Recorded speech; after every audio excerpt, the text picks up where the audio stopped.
Hi, motion folk. I'm Sabrina Cheney. And I'm Penny Niederlander. And you've tuned into NoGraph, the motion graphics podcast where motion graphics is all but forbidden as a topic of conversation.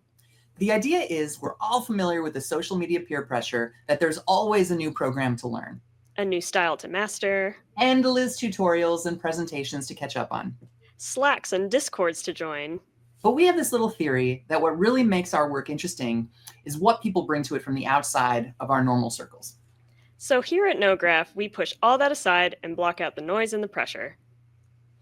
Every week, we'll have a special industry guest on, and we'll just talk hobbies and passions and whatever they love to do when they're not at their desk. And at the end of every episode, we'll turn the mic over to our new friend, and they'll have a couple minutes to tie it all in.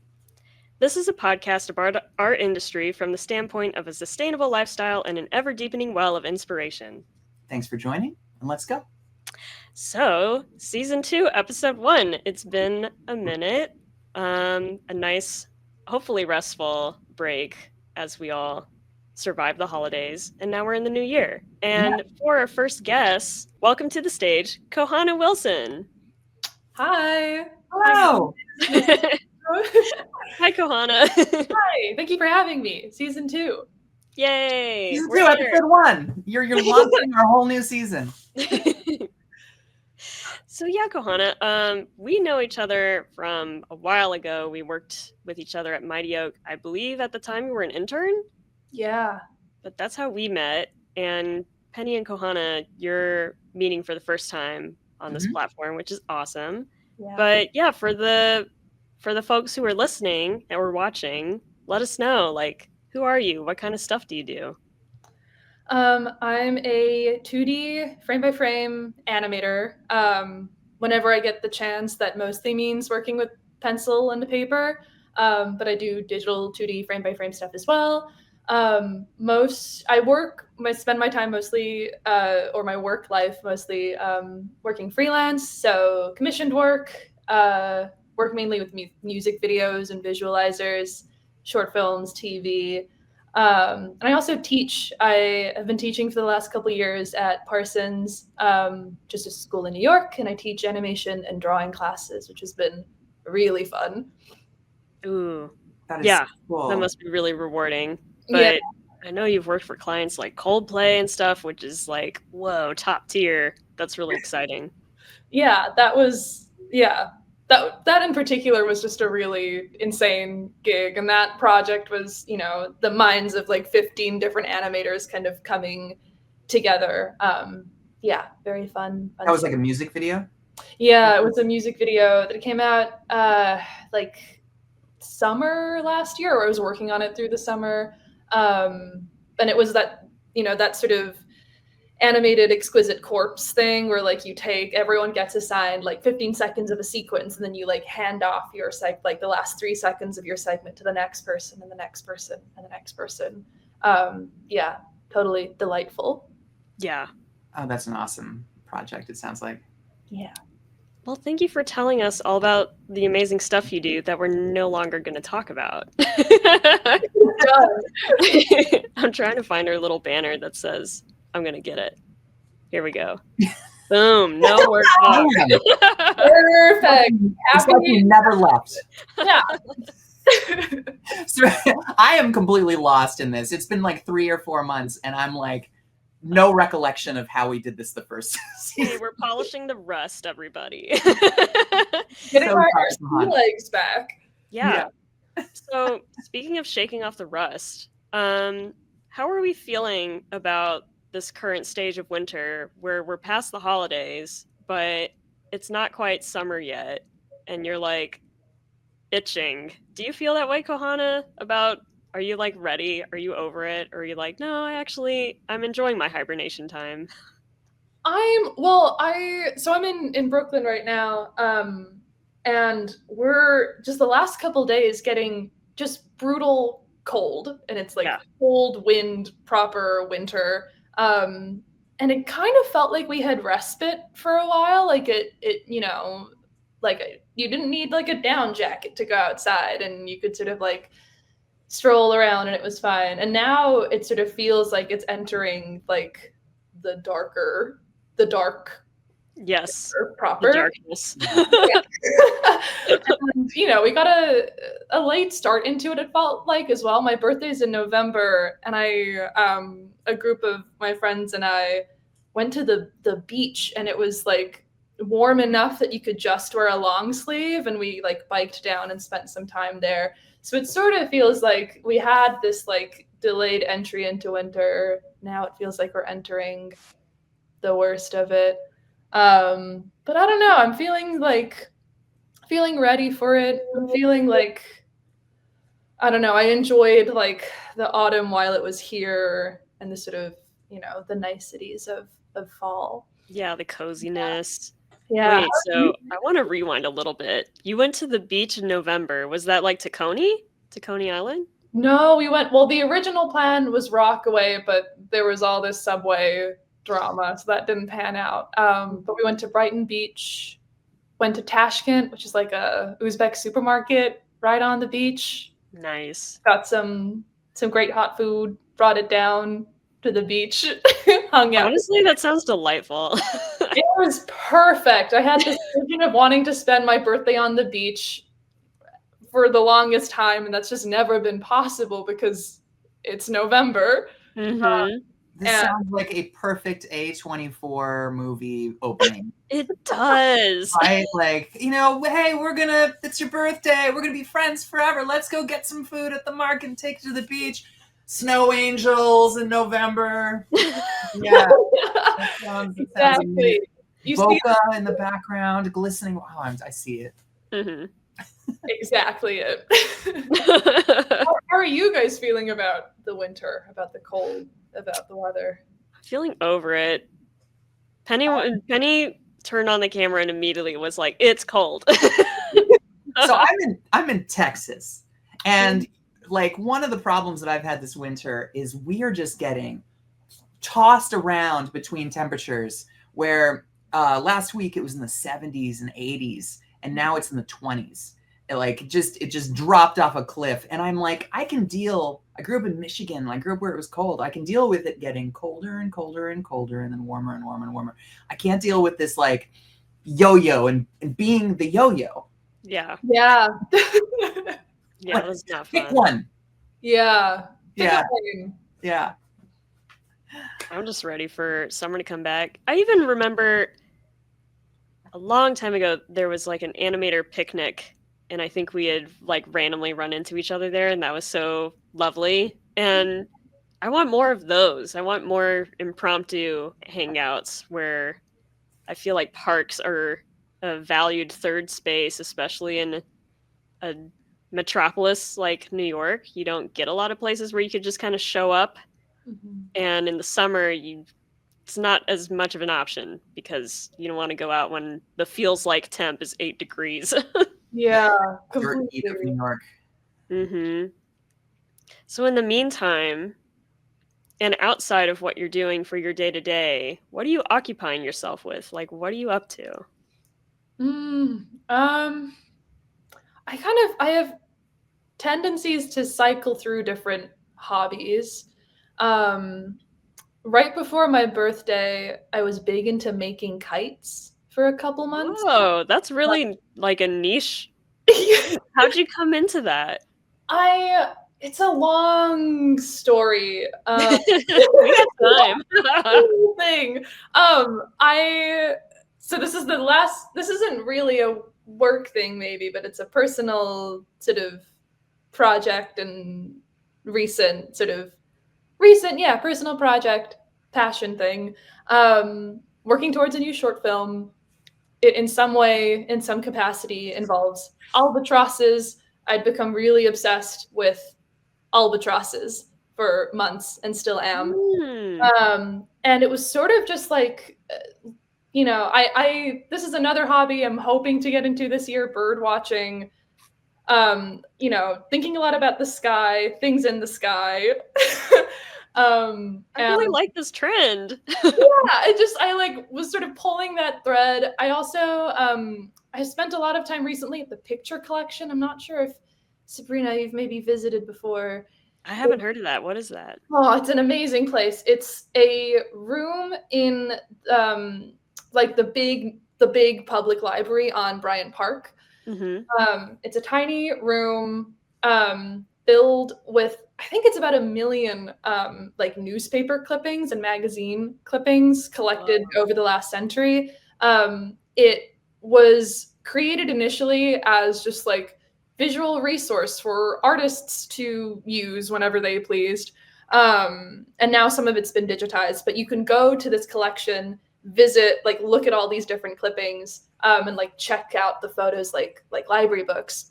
Everything in there is organized by category of thing in the photograph. So there's an albatross folder, there's a kites folder, there's, you know, all these different kinds of things. And after my sort of albatross obsession, I was led to kites, and then from kites just sort of realized that you can make them. Like nothing is stopping us from making them. Well, okay, so as a child, I remember many times when it was like, we're going to make a kite, like as a project. And that was in school several times. Those sons of bitches never flew. Never worked. I don't know. We would go out to like this field called Daffodil Hill where I lived. And we'd try to fly these kites. It'd be windy and the thing would just nosedive and land, or it'd get caught in a tree. I have no memory of ever being like, it's working. Yeah, no, I kind of like don't believe they work. To be completely frank, I have not had the most success with it. It's so fun to make, and the internet archives of like kite building tutorials, it runs really deep, and and I love that too, like finding like the internet holes where people just like, you know, especially with like something like kite flying, everyone's just like sharing patterns that they're making and like new ways that they're figuring out what works. So I just got really into that for a while. Again, haven't had like the most success with it, but it's just fun to make them, to like figure out a design, to like paint the sort of face of it. Yeah. I have so many tangential thoughts that I'm like trying to pick which one to go down. So I'm just like, incredibly, I have a lot to connect to this. So my friend Cora, shout out to Cora, she recommended a book to me called Piranesi. Have you heard of this book? It's so good. What is it? Penny? Well, I mean, first of all, Suzanne Clark is one of my favorite authors. I've read the Mr. Strange and whatever Norrell book like 3 or 4 times. So Piranesi is a fantasy novel, and I haven't finished it yet, but there is an albatross inside, and it's about it's kind of mysterious. It's this huge labyrinthine, I guess, mansion that the characters are in, populated by only about 2 humans that we know of, and it's just hallways and hallways and hallways of all these statues. And there's an upper level that's kind of a sky level, and a lower level that's just the sea. Like there's fish in the sea, but that's it. And the middle level is just sculpture, statues forever. And this character is like trying to document what else is there. And so you're just, you have very little information, but as you go, you get so like, what is this? You know? And then, yeah, there are birds too. And so at one point there's an albatross that flies through, and they're like, what? He marks the year by the time the albatross arrived in the hallway. And, you know, so it's really good. I'd recommend it if you're still into the albatross thing. I'm there. I was about to like write the name of this thing down, but I can just watch our interview back. Yeah. Note. Yeah, you can subscribe as well while you're at it. So Piranesi was one point I wanted to bring up. That very good book, highly recommend. And you were talking about people sharing patterns, and there is a makers meetup in Brooklyn. For anybody in New York who may be listening, once a month there's something called a makers meetup, and in Bushwick there's this cafe called Nook. I don't know if you've heard of Nook. Yeah. They have all kinds of events constantly, and I love it there because it's so easy and casual to just kind of show up with yourself, and sometimes there are regulars, so you meet friends that way. I met my friend Allison that way, and Allison does fashion like patterns. She'll like she's the person at work who is doing pattern design for fashion. And I thought, oh my God, now I got to talk to her about kites and be like, have you ever designed a kite before? But highly recommend that meetup if you want to go meet other crafters and makers. Yeah. Because we haven't had a kite person yet. That would be the first. I mean, it's a real stretch to say that I'm a kite person, but if anyone is listening and is also a lover of kites, you're giving that person right now. I think it's. Are you gonna make an albatross kite? That's the that's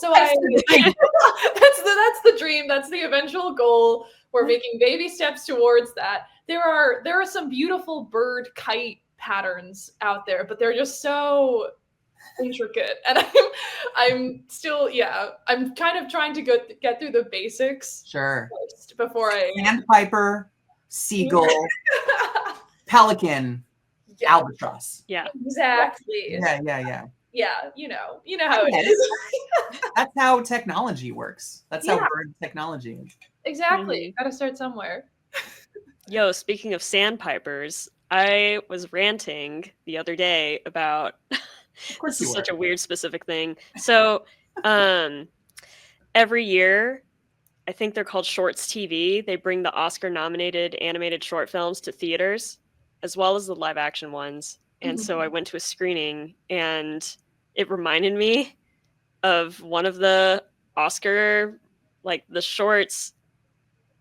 Sandpiper by Pixar won the Oscar, and I was ticked off because that same year, Robert Valley, who's like animated and directed for Gorillaz music videos, he had toiled animating in Photoshop to make the short film Pear Cider and Cigarettes that was nominated the same year, and then it went to Pixar's Sandpiper, and it's like, I also love birds, but what? Like, I think I'm gonna be mad about that forever. So I don't know. I think, Penny, when you said Sandpiper, I was just immediately triggered, and that's it. I'm so sorry that your passion project got beat out by Pixar's technological investigation for Moana. I know. Bummer when that happens. But that could bring us back into music videos. Like, are there any, and this not technically having to do with your work or anything, but do you find music videos to be like a source of inspiration for you? Yes. Yeah, I do. I think more than music videos being a source of inspiration, just like music generally feels like a really important sort of big part of my life. Both my parents are classical musicians. They met, my mom is still there, but they met like in the Hong Kong Philharmonic Orchestra. Wow. My mom's a violist, my dad's a cellist. So viola? Them. Yeah, some viola. Yeah. I don't anymore, viola. but from like 2005 to 2010, like 5th to 10th grade, I play viola. Whoa. But yeah, rep. Were you also subject to viola hatred? Yeah. I don't know what that's about. No, Penny, did you know this is a thing? Well, okay, so Lisa played viola in high school. Mm-hmm. And she always felt a little like out in the cold. Like, have you ever seen that like stand-up comedian that does the bit about how every song is like pop song is based on Pachelbel's canon? And he's like, and I played cello, and all you did was play 4 notes over dun dun dun dun dun dun, dun whatever. Mm-hmm. And like she like I never got the good parts because I was cello. It was always the bad parts, repetitive in the background. And that's how she kind of felt about viola. It was like, all the violinists, they're so cool. They get But anyway, Kohana, I interrupted because I was so excited. So your mom played viola, and then what were you going to say? Well, no, that was basically it. My mom is a violist. My dad was a cellist. And so I just grew up with a lot of that in my life. My partner is a musician as well. And yeah, I just like listening to music while I work means a lot to me. I love like putting playlists together for very specific moods, and like playlists for while I'm working and while I'm biking and while I'm doing groceries. And I think, yeah, if anything, like that is, I think, where a lot of the love for like music videos comes from too. Or it's exciting for me that like I've found, not to lapse into work talk, but that I found something where I can, just have an excuse to like listen to songs and music that I really enjoy, and like pair a visual, a picture with it. Can you still listen to that Coldplay song after animating to it for 15 seconds of animation? Well, this is the thing about the Coldplay video, is that I actually couldn't hear the whole song. I could only hear the section that I was working with, and I loved the section I was working with. So that was great, and it was this big sort of surprise when I got to listen to the whole. Oh, that's so cool! Was it not a released song yet? Yeah, it was. No, it was unreleased. That's pretty dope. It was pretty cool. I love, like, what if you hated the rest of it? And then you're like, how do I get rid of all the rest of it and just get my snippet on Spotify? The rest of it is just viola. Penny, you're already too good at this. Oh, that's so cool. I've worked on music videos, but I've always like, the songs are usually out, and like you've heard them, and then you like hear them a bunch while, before you start working on the project. That's so neat that it's like a fresh experience when you get to watch it. Wait, that's so interesting too, because I feel like most of the projects I work on are for songs and tracks that aren't out yet. But I feel like, or I want to, can I so like when you are given, or when you know the song, or like are you already familiar with the track before like you start working your whole life? What? We're venturing into work talk. But, sorry. Yeah, no, I mean, it has been years. It's been years. But yeah, it was always, because here's the thing. You probably worked on a very cool song on there, and I probably worked on songs that were already like the third music video. Whoa. Well, right. That's exciting too. Anyways, away from the work. Wait. Yes. Well, I have a question that is related to music, because this is a conversation I've had a few times as well. So Kohana, you mentioned that you're more of a playlist person, and I feel like there's playlist person and there's album people. Are there still album people in the day of Spotify? Yeah. Mm-hmm. Okay. For sure. Yeah. There was only one. It was a playlist of albums that I made after the last election that was just Riot Girl. Like all my favorite Riot Girl albums, I just put them in a big playlist, and I listened to that for about the first 2 weeks. Nothing helps you build Molotov cocktails like Slater-Kinney, in my opinion. Mm-hmm. Oh yeah. I got Bikini Kill on there. I got Emil and the Sniffers on there. I got Daisy and the Scouts on there, and they were healing. Oh yeah. Mm-hmm. I went to my first hardcore show a couple weeks ago. How was that? It was so fun. It was a similarly just like very needed, very like emotional thing too. I think just like seeing people be just like so themselves and just like in it for the music and the sort of like visceral experience of it and like having fun. But yeah, that just came to my mind when you were talking about That's awesome. Right, girl. Yeah. Who was the band or the singer? The headliner was a group called Gouge Away, and they were amazing. Amazing. It was that was the they were the headliner. It was amazing. But on this like playlist people versus album people, I feel like I've been a playlist person for most of my life, but I'm coming around to the album, or just I think appreciating it more, because it's like musicians spending their time like creating this whole project and unified vision, and I've just been enjoying more of that as well. Yeah. Yeah, it's like, I mean, I wonder if anything has been lost to the streaming culture in terms of, it used to be that albums did kind of tell a story. There was always a pattern to, like, the songs, like, if you could get into the songs like at the end of the album, like you really liked that band. Like you had to kind of work through 1 and 2 because those were the ones where like, we want to push these. 3 was always the biggest song, right? Yeah. Like, the whole pattern to like those to keep you hooked. And I'm like, when I realized there's all these like bands where I just don't know their albums at all. Mm-hmm. Yeah, I feel a similar way. Or I mean, it's it's the A side B side thing. Like if you make it through the B side, like you're a real fan, a real trooper. My partner and I have like a small vinyl collection, and so that's also part of the like becoming more of an album person thing. I think is just like listening. Yeah, it kind of forces you. Yeah, which is great, and it also just sort of makes you realize or like get this, I think, fuller picture of who these artists are, or what their sort of like intentions in the whole for an album are. But so many albums just like end on a weird note, or like because making it to the B-side is it's like you have to make it through the B-side to get to the end, but some kind of miss.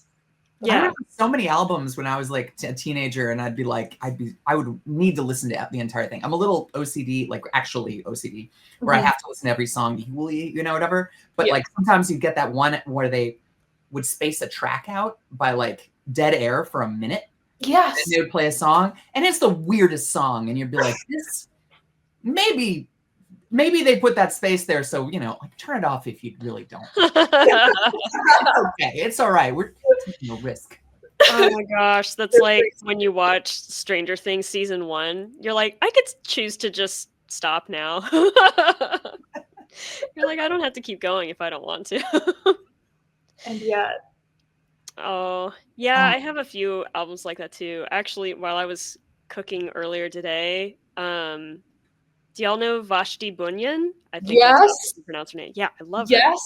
That her Just a Diamond Day album. I know that like it's engraved, but it has to be in order.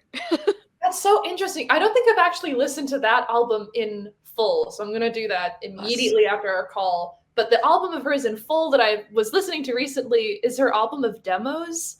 It's I'm forgetting the exact title, but it is something like Vashti Bunyan demos. And it's all just like demos of these, of her songs, and it's it's beautiful. It's a beautiful project. So pretty. Penny, have you listened to her music before? No, I'll have to get that name from you later. Yeah, she's like this folk singer from, was it the 60s or the 70s?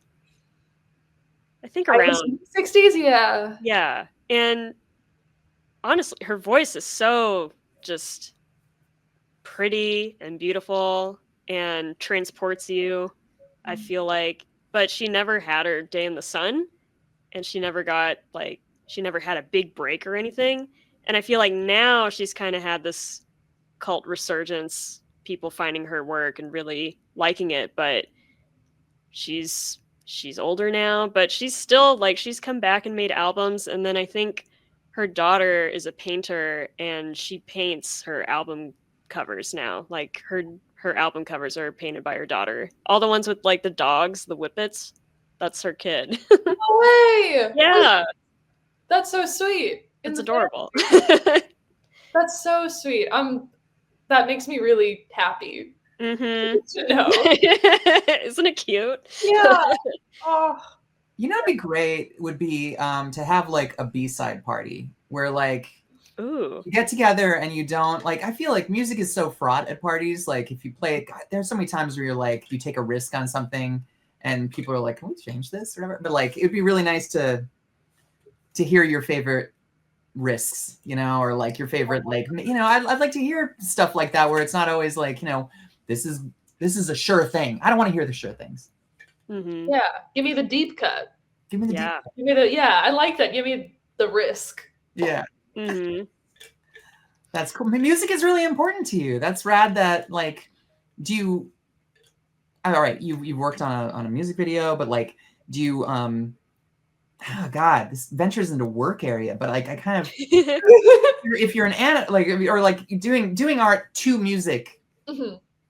Oh, I don't know how to phrase this in a non-work way.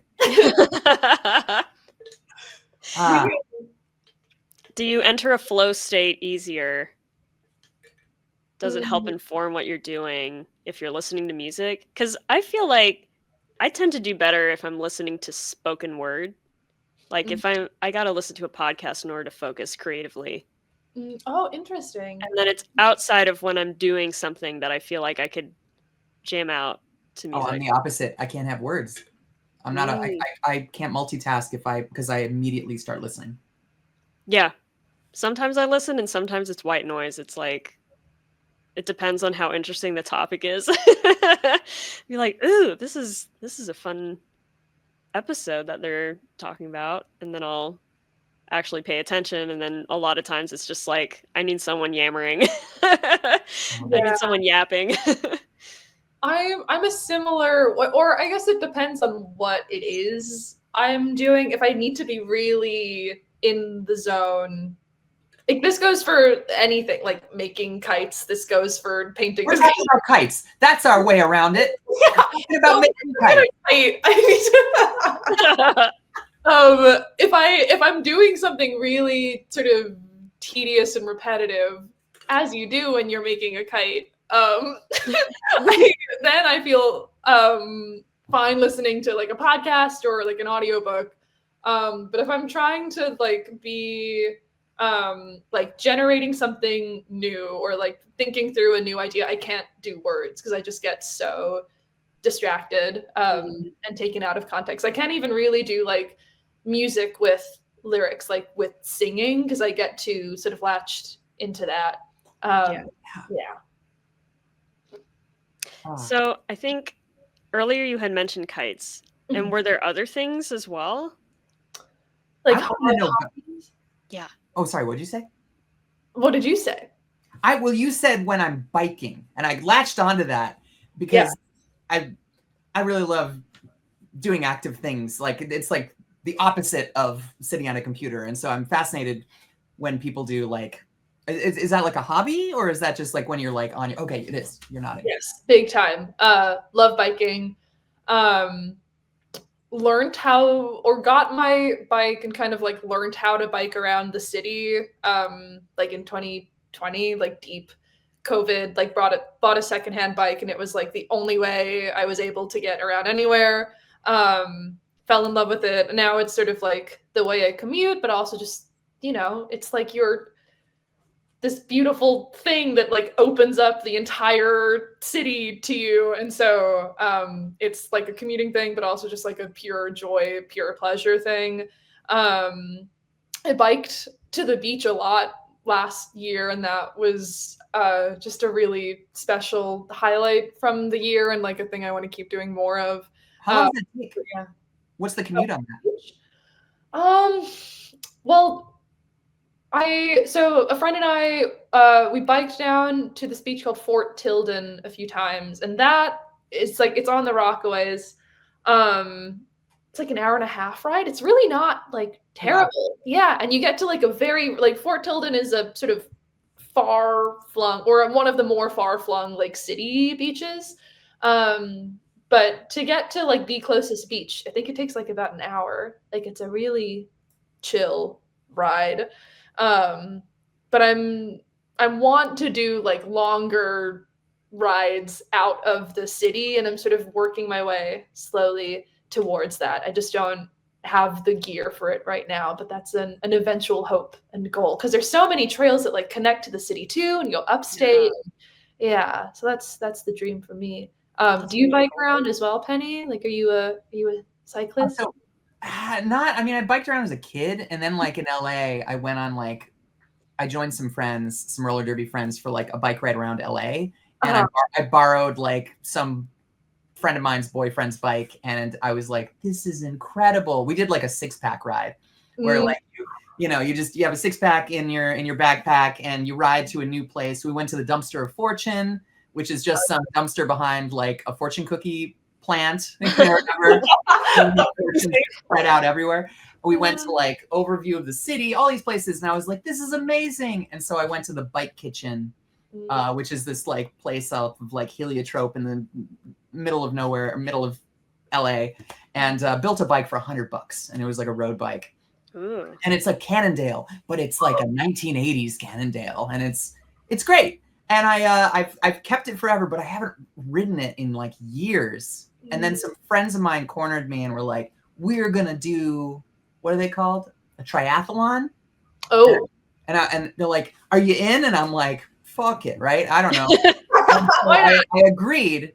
And then my friend is not gonna do it anymore. But I've been like practicing. And now I'm kind of into it, but like, I don't know. I've been doing like a course on like couch to 40K, and I'm like 40K. Oh my god! Whoa, is that I don't know. I'm into it, but it's a commitment. Biking is hard. Yeah, and would you be doing the triathlon on this Cannondale that you've made? My $100 thrown together mismatching parts. Yeah. That with the switchers where I have to go reach between my legs to switch. Oh yeah. Classic. It terrifies me, but yeah, if I end up doing it, but we'll see. It's incredible. Oh, that sounds so fun. That's a skill I really would love to learn. Just like bike mod, or like being able to kind of like, know the anatomy properly. Well, do they have places like that in New York? Because like LA, there's a bunch of places where it's like I went in and I'm like, I want to build a bike, and they were like, cool, all right. And they looked up and they had them like hanging from the ceiling. Like, how about that one? And it was like, I don't know. You tell me. He brought it down. I'm like, how much is this going to be? He's like, it's going to be $100. And then like, I don't know. There's a bucket of pedals. Here's some, like, handlebars, and like I was like, okay. And then like you put it on the thing and you build your bike from spare parts. Surely that exists in New York. So cool. I do think I'm forgetting the names. There's a group that meets, I think, in Gowanus, or it might just be like a shop that like hosts workshops, like monthly workshops. But I'm sure that sort of thing exists here, or I hope it does, because I want to do that. Yeah, I think there should be, because there's such a big biking culture in New York too. Yeah, a lot of people bike. I'm deeply afraid. I don't know how you do it. Are you afraid of city riding, or are you afraid of bicycles? No, of riding around cars. Like, oh. I feel like I'm so petite, people would just not see me. It might as well be like a ghost on a bike, That's how I'd feel. Be like, how's that bike going by itself? It is. I mean, it is sort of freaky. Like, the bike infrastructure it's slowly getting better, but it's still like it's a work in progress. There. Yeah, paint isn't infrastructure, and most of the infrastructure is paint. But, do you get aggressive? Do you get different? Do you turn into a different Kohana when you? When I'm biking? Yeah. Yeah. Yeah. I can't drive. So I only know walking. I know two modes. I know pedestrian and I know cyclist. And I think of my day to day, I'm a fairly mellow, friendly, like, I don't know how to describe. Yeah, you've been smiling this whole time. I would consider you friendly. Okay. But when I am biking, I think because you are just the speed of it all gets to my head. And like, if someone is like standing on a bike path, or like, I don't know, a car is making a weird turn, or like getting too close in the lane, like, I will yell. I get bike ragey, because you can say your piece and then just zip on out of there. Like, yeah, I'm jetting. I'm out. Yeah, I when I started biking, I didn't have a bike bell, and I was really in my head about it, because I just thought all bikes needed to have bells, and I was like, God, how am I gonna how am I gonna warn people, or like ask them to get out of my way? Learned quickly that was not necessary when you can just. I'm biking here. Who needs a bell? Who needs a bell? Mhm. Oh. I have no concept of what that would be like to ride in a city like New York. Like here, I'm honestly really afraid to ride on the streets because like big trucks are everywhere in Texas and everyone's on their phone and like like you said, it's like paint, right? And I see people use bike lanes as turn lanes just constantly. But like I wouldn't even think of like yelling at a car because then like it's not like a traffic jam most of the time. Like oh, now I'm just on the street with this truck. But like New York, you're like, get out of the way. They're not gonna follow you down like a side street where like they hit a traffic jam immediately. Exactly. You can weave in and out. You can get out of there. Yeah. Oh, that's so cool. I love that. Do you have any like aspirations to like would you ever like, I don't know, race or like get out or like off-road, like mountain bike or anything? I don't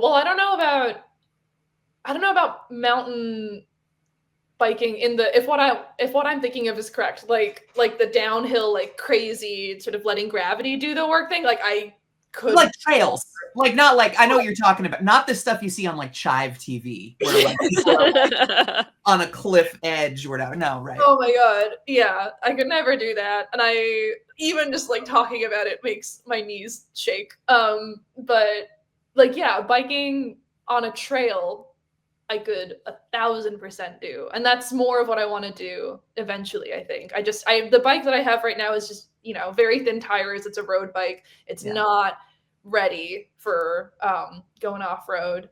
So an eventual aspiration is just like getting a thicker tire bike and taking it out, maybe getting some panniers, like being able to actually like load up and like, just bike. What's a pannier? They're those like little bags that you can like hang over like your back wheel, like the ones that like flap over, so you can like unpack. Yeah. Okay. How very Studio Ghibli. I feel like. Or Amelie, right? Like the guy's got a. Oh yeah. The whole thing was like my bag. Yeah. The only thing I had to add was there's a little chapter in this comic that I love called Octopus Pie that I'm currently rereading. And one of the very starting chapters is the main character. It also takes place in Brooklyn. She gets her bike stolen. And so she's so distraught that she custom builds like an anti-theft bike. But it's like to the level that it's like, well, how do you get your friends? What if they want to share your bike? And you just get them to input this code and it'll unlock. And it's like comic logic, And if anybody touches it who's not authorized, they're going to get volted with electricity, And then some like old lady walks up to her bike later on and trying to scan a credit card or something. Like she's trying to pay for something and doesn't understand that it's not one of those things. And the poor old lady gets shocked. And then the main character lifts her up. She's like, you see, the thieves, they're out here. They're out here. They're out here, y'all. So yeah, that's something to consider with your custom build. Don't forget to input a code mechanism, voltage, just any sort of tasers all over. Yeah, exactly. Yeah. Cameras, because the thieves, they be out here. They really are. I've never had my bike stolen, which feels like a miracle, but I feel like everybody around this goes out into the world in the next day.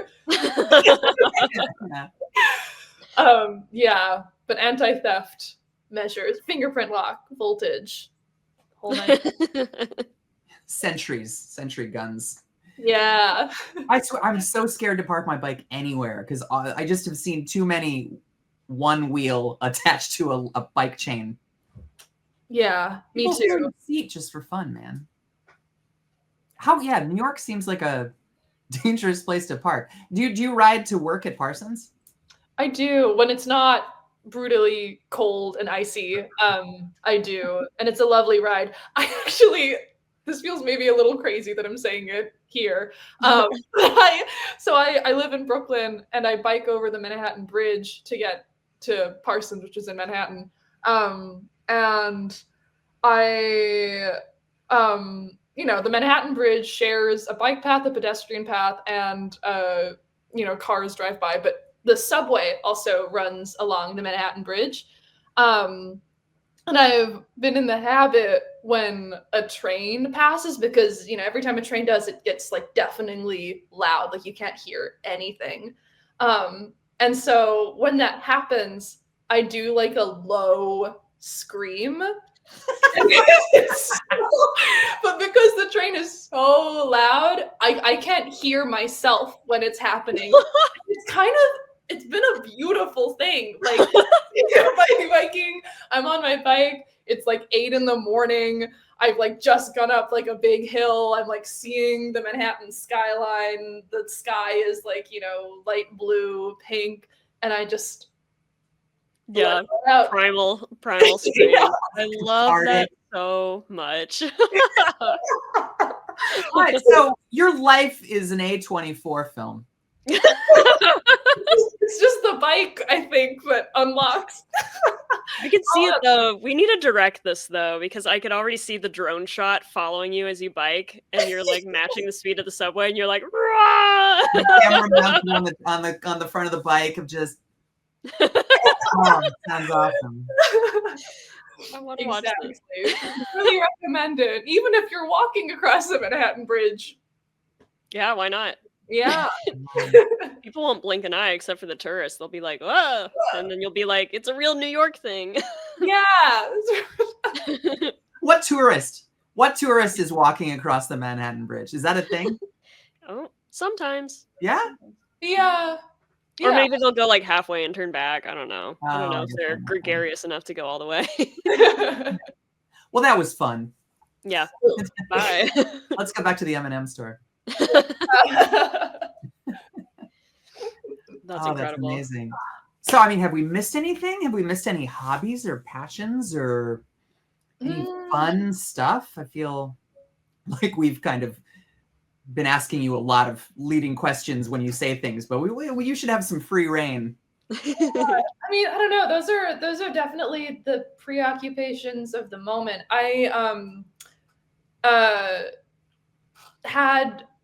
So growing up, 2 musical parents, I tried out many different instruments growing up, and nothing really stuck. But over the last few years, I've been wanting to get back into just like casually playing instruments or an instrument.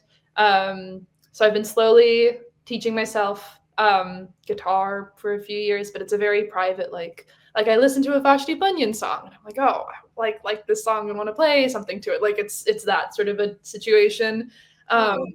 But I've been doing some of that, and my partner's in a band, and they recently came into possession. I'm just looking at it now.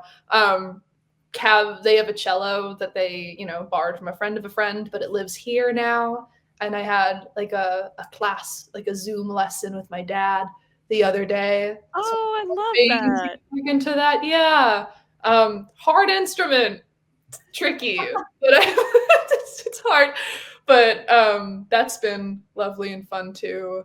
Yeah, I feel like I think I said this before, but I definitely have tendencies to sort of flip between different hobbies, interests, and it feels, I don't know, it's nice. It feels like my life is full of these, I don't know.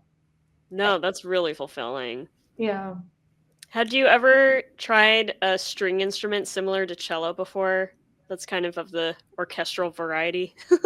Well, when I was growing up, like my dad tried to teach me cello, and my mom tried to teach me viola, and just neither of them really stuck. So beyond that, no. I'd always been kind of just obsessed with the visual of like an upright bass, and really wanted to learn how to do that, but it's hard. Yeah. It's hard. Well, an upright bass, that's an investment of space. Yeah. And the instrument. And that's furniture. That's furniture. Yeah. I'm learning to play the ottoman. Like it's definitely exactly. Seriously. Exactly. But your royalty of the orchestra, your orchestra royalty, basically. So it has to be in your blood, probably. Do you ever go to Philharmonic concerts in the city? Actually, I've never been to one here. Gosh. I know, and I think it's the same. Well, I was born and raised in Hong Kong, and my parents work in the Hong Kong Philharmonic. But the musical director is I don't actually know if he's still the director of the Hong Kong Philharmonic, but he's the same person for the New York Phil and the Hong Kong Philharmonic. Oh. Yeah, which is bizarre and insane. But all this is to say, have never seen a show here, but want to. It's really fun. So the friend who had recommended Piranesi, my friend Cora, we've started making it a thing amongst us because we both like orchestra. We're like, not once a month because that's a lot, but every couple months we go and see a performance. Oh. And oh my gosh, it's like, I don't know, we get into our girls night, and we're like, let's pretend we're like princesses going into the concert, and it's so much fun. There's actually a concert of John Williams's music coming up, which I'm really excited about. That's the most recent one we've gotten tickets for. I think that's happening in May. So yeah, I'm assuming there's going to be Star Wars, some Harry Potter, some, gosh, he's done like every big movie there is, so I feel like that'd be a fun one. Yeah. Oh, that's going to be so fun. And that's so sweet that's the Or like kind of, she's like, would you possibly be interested? And I'm like, yeah. And then later another time, would you want to go again? Are you sure? And I'm like, no, it's a yes. Like, you're not like forcing me to go to the concert. I want to go. You're locked in. Sabrina is a woman of culture. Oh, wait, we have a banner for that. Hey! What was that from? I don't know. This is a recurring enough thing that it works. For the listening audience, our banner says Sabrina Cheney, cultural attaché, and we don't remember where that's from, but it's there. No idea. Incredible. Oh, that's so funny. Perfect. Oh, that's so cool. Kohana, if you're ever interested, hit us up. I seriously go. Yes. Yay. That would be amazing. That'd be really fun. Oh, that's awesome. I have this really, really fond memory. I never really thought much about orchestra at all. Like I wasn't in orchestra or anything in like high school. And like, I'm sure that I'd been and my dad was into it. But when I moved to LA, my dad came and visited me and he got us tickets for the Disney concert hall there, which was brand new at the time. Mm-hmm. That incredible building. Like it's the acoustically perfect or something. I don't know. Mm-hmm. And, I did not expect that I would like cry from like whatever the performance was. I couldn't even tell you. It was like 25 years ago. But it's unbelievable when you're in that environment. Like you can listen to music all you want, but when you have it like live and it's there's something like core, there's something deep about that. It'll hit it hits me too sometimes. Yeah. It's like, oh man. Yeah. It hits different, as the kids say. It really does. Like it's sort of the way it like resonates like in your body. I don't know. I feel lucky enough that I got to, just like go see my mom play and get to like sit. Oh, that's incredible, right? Yeah. You've been to the orchestra. Like you've been to the orchestra. Yeah. Yeah, it's a beautiful thing. Oh, that's so cool. I love it. Yeah. I think that's a perfect note to start transitioning into the third act of this podcast, which is, I'll bring up the other banner. You could talk about work now. Broken continuously. So, yeah. What are like some of the common themes out of what we spoke about today that you think inform what you do now as an animator? I feel like I'm already detecting hints of like there's some craftiness, clearly music, as a storytelling device is a thing. What do you think, Kohana? Oh man. Yeah, I think that's a big question. Yeah. I think we've spent like we've spent this all of our time talking about like hobbies and crafts and things outside of animation that I love doing. But I do feel like it's only been a fairly recent thing in my life, like this sort of getting really excited about like making things and doing stuff outside of work. Like I think I really, growing up, like being a good student and being good at school was like the purpose, like the almighty thing. And that really like leaked into college for me too, and just like starting out working as an animator as well. And I just, I can get really obsessive about work and about just like being very like meticulous and stubborn about how things look and work and move, to the point where it like really preoccupies me and kind of eclipses like everything else in my life. And I just feel like the last like 2-3 years have really been this period of like pivoting focus, or I guess maybe pivot isn't the right word, but just like, I think exploring. yeah, like not being so sort of in the tunnel, or like having this tunnel vision about like the one, important sort of thing in life. And I just think like opening up and finding all these other like hobbies and things that are so beautiful outside of animation have just like made it feel all the more like worthwhile and meaningful and important. And I don't know, like even so, this is maybe an analogy is helpful. So a very recent project I finished was a music video for this artist Florist, who I adore and have for a very long time. Ooh. And the whole video was like paper pencil, hand drawn. It was an amazing collaboration, and they were just sort of down to let me run with whatever I had wanted. And I knew that I wanted some of the video to sort of take place in this, or we talked about like the place of the video being this like abstracted cemetery. And I don't know why this hadn't like clicked before, but it really did with this particular project. But I like actually just like, I got my bike and I biked around to all these different cemeteries in the city.